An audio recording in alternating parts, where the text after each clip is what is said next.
लाहौर में अफ्रीकी variant Omicron तेजी से फैलने लगा है और एक ही रोज में 30 नए मरीज रिपोर्ट हुए हैं। इस पर बात करने के लिए हमारे साथ मौजूद हैं डॉन न्यूज के नुमाइंदे नुमान लियाकत।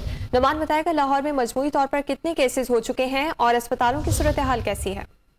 जी बिल्कुल, ये जो ओमिक्रॉन वेरिएंट है इसके मुतालिक माहिरीन ने ये बताया था कि जो इसके फैलने की शरह है वो डेल्टा वेरिएंट की निस्बत बहुत तेज है और दिन में 30 नए मरीज सामने आए हैं।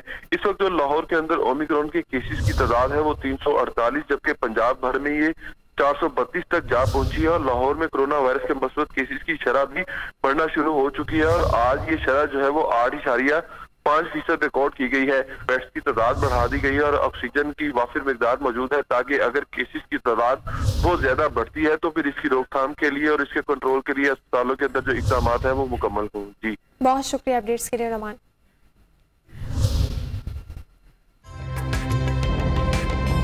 ताज़ा तरीन वीडियोस के लिए हमारा YouTube चैनल सब्सक्राइब करके बेल आइकन प्रेस करिए ताकि आपको मिले हर अपडेट सबसे पहले।